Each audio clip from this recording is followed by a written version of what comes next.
तर सर्वात आधी आपण 1 वाटी तांदूळ घेऊयात. तांदूळ मी रोजचे जेवणात वापरतो तेच घेतलेत. रेशनचे तांदूळ सुद्धा घेऊ शकता. तांदूळ आपल्याला स्वच्छ धुवून घ्यायचे आहेत. ह्यामध्ये पाणी घेऊन 2 वेळा तांदूळ स्वच्छ धुवून घेऊयात. तर हे बघा, आपण तांदूळ स्वच्छ धुवून घेतलेत. आता ह्यामध्ये पाणी घेऊन तांदूळ आपल्याला 1 तास भिजवून घ्यायचे आहेत.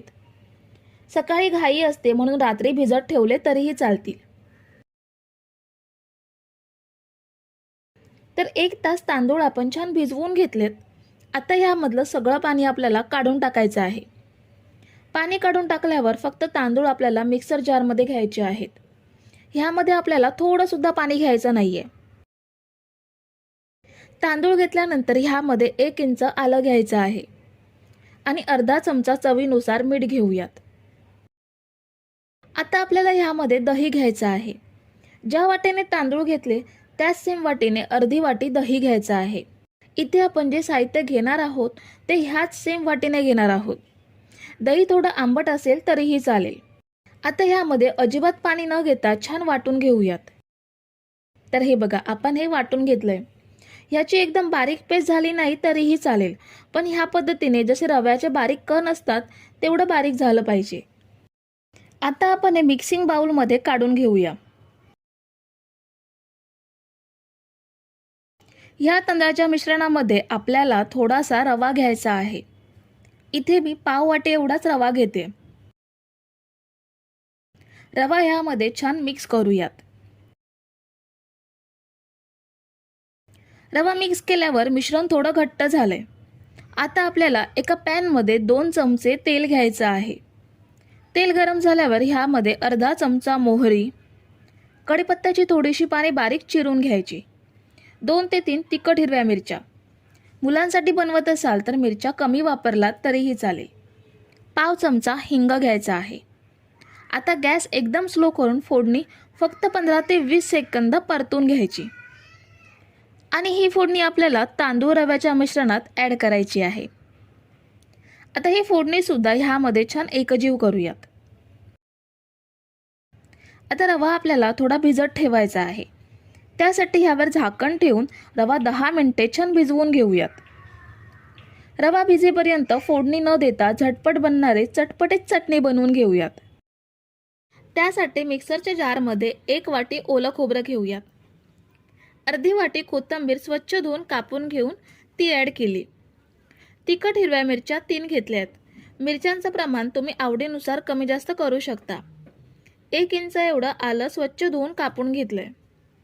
7 ते 8 लसणीच्या पाकळ्या घेऊयात. 1 टीस्पून जिरा घ्यायचा आहे. 1 चमचा साखर घेऊयात. चवीनुसार मीठ घ्यायचं आहे आणि अर्ध्या लिंबाचा रस ॲड करूयात. लिंबाचा रस आणि साखर वापरल्यामुळे चटणीला छान चटकदारपणा येतो. आता थोडंसं पाणी घेऊन आपण हे छान बारीक वाटून घेऊयात.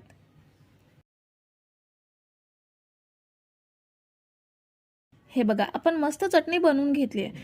छान बारीक वाटली गेली आहे. आता आपण ही एका बाउलमध्ये ट्रान्सफर करून घेऊयात. एका कढईमध्ये 2 ते 3 ग्लास एवढं पाणी घ्यायचं आहे. ह्यावरती जाळी ठेवूयात. आता एका प्लेटला तेल किंवा तूप लावून घ्यायचं आहे. इथे मी तूप लावून घेते. तुम्ही तेलाचा सुद्धा वापर करू शकता. आता ही प्लेट जाळीवरती ठेवायची आहे. तुमच्याकडे जर मोठी कढई असेल तर पाणी घेऊन स्टँड ठेवून त्या स्टँडवरती ही प्लेट ठेवू शकता. ह्यावर झाकण ठेवूयात आणि मिश्रण तयार करून घेऊया. 10 मिनिटं झाली आहेत. रवा छान भिजला गेलाय, त्यामुळे हे मिश्रण थोडं घट्ट झालंय. ह्यामध्ये आपल्याला 1 पॅकेट इनो घ्यायचा आहे आणि या इनोवरती पाव वाटी पाणी ॲड करूयात. इनो लगेच ॲक्टिव्ह झालाय. आपण हा छान मिक्स करूयात. घट्ट झालेलं मिश्रण सुद्धा थोडं पातळ झालंय. आपल्याला जशी कन्सिस्टन्सी हवी आहे अगदी परफेक्ट कन्सिस्टन्सी तयार झाली आहे. आता मिक्स करून झाल्यावर आपण हे मिश्रण वाफवायला ठेवूयात. तूप लावून घेतलेल्या प्लेटमध्ये हे ओतूयात आणि झाकण ठेवून 20 मिनिटं हे आपल्याला मीडियम गॅसवरती छान वाफवून घ्यायचं आहे. तुम्ही जर इथेपर्यंत रेसिपी बघताय तर तुम्हाला एक विनंती आहे की व्हिडिओला एक लाईक जरूर करा. तर हे बघा, आपण हे स्लो टू मीडियम गॅसवरती 20 मिनिटं छान वाफवून घेतलंय.